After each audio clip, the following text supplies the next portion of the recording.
Welcome back to another class overview video. This time we're taking a look at the Occultist. I'm trying my best to do class overviews for each class, and the amount of comments, tweets, messages, requests to do the Occultist overview has been insane. So hopefully this video feeds that obsession you all have. Now again, the purpose of this video is to help you decide whether or not the Occultist is the right class for you, by showing you most, if not all of its skills, and explaining its role in the Trinity system and how the class works. I'm very excited to show you guys the Occultist, as this class is quite different. Special thanks to Chaotic Lightning for letting me play on her character, and again to Lofty for helping me with the skill translations. There will be a link to Lofty's blog in the description, and a huge thanks to Armageddon from my.com for hooking me up with a list of skill names that will be in the NA and EU version. However, after spending some time trying to match these Chinese characters of the list, some of them didn't match up for me, or they are in a different order. So to keep you guys from getting more confused and to get this video out in a timely manner, I'm going to go with the skill names on Lofty's blog.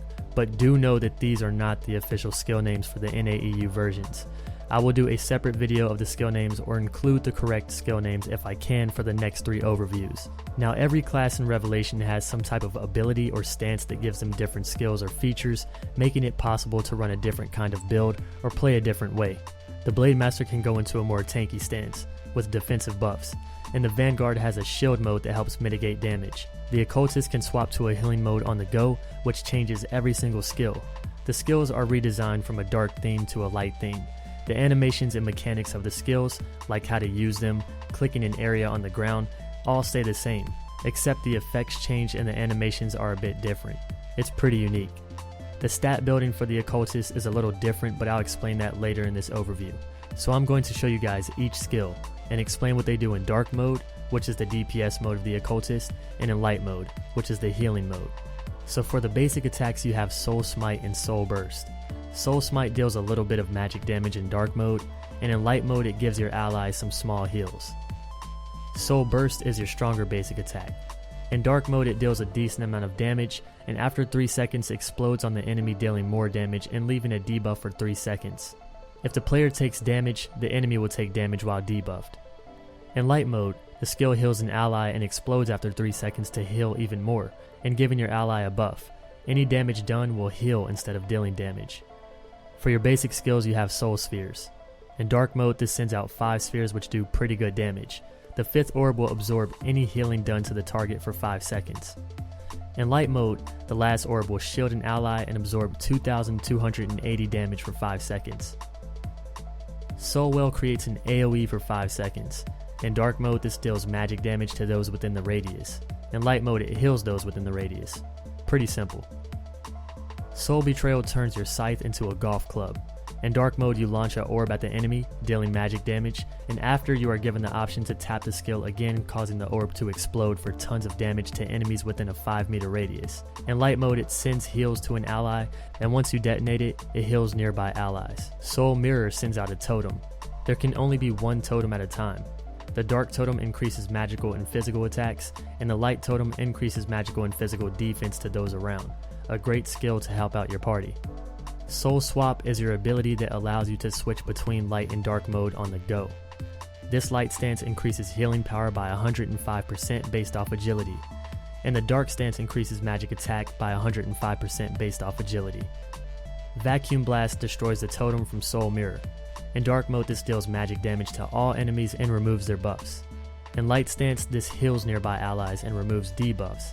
Gates of Rebirth spawns a gate 5 meters in front of the Occultist.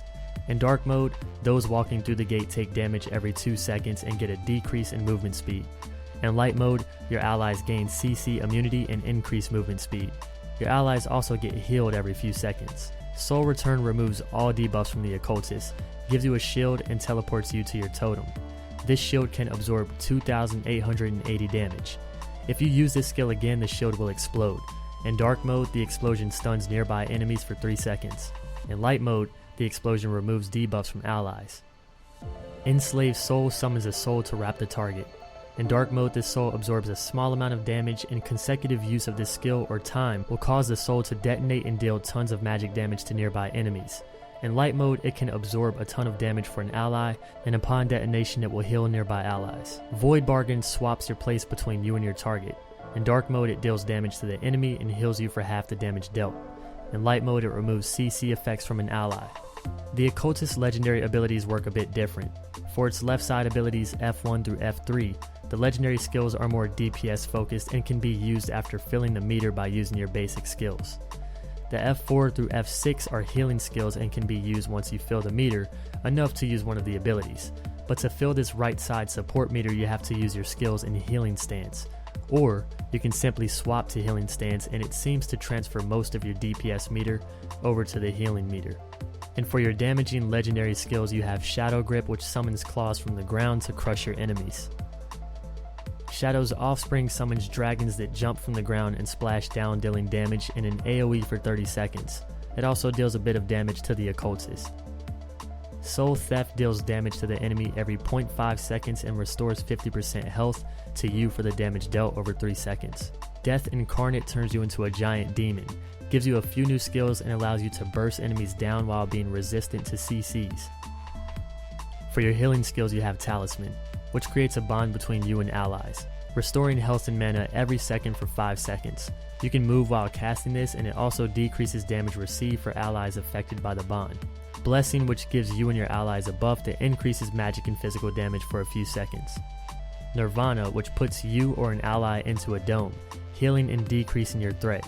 It can only be used on a target once every 2 minutes. Life Incarnate turns you into a giant angel and gives you a new skill set, allowing you to heal your allies. You can also leave the angel mode, but keep the angel out as an ally to heal you while you continue using other skills to heal your allies or DPS the enemy. Not sure if you can do the same with the demon, but since these are very similar, my guess is that you can leave it out. For the passive abilities, the Occultist has Eternity, which increases damage and healing to targets below 50%. In retrospect, it increases crit damage by 12% for you and your allies within 30 meters. Healthy Body, which seems to be for every class and increases your health pool for every 10 points you have in your stats. Now when it comes to building your Occultist, like other classes, it's up to you, but the main stat you want to focus on is Agility.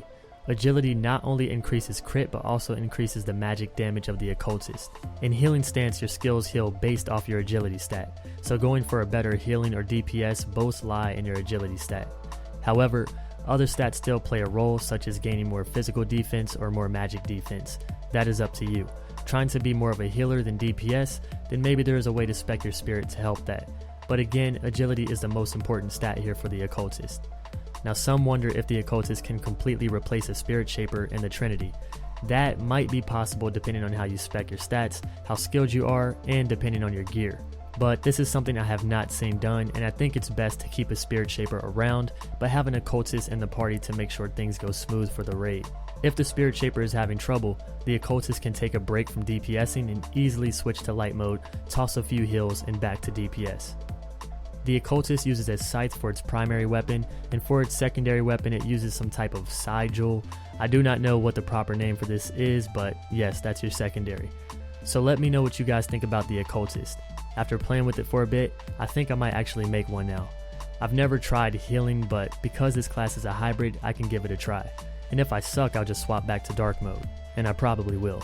The animations of its abilities look really cool to me, unlike the Blade Master, which is my favorite class, but everything just seems kind of windy, while Sword Mage is like fireworks and the Occultist gives you heaven and hell.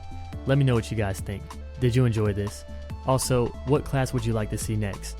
As always, thank you for watching. I greatly appreciate it, and I hope that these overviews help you decide your class for Revelation Online. I'll catch you in the next one. See you soon, friends.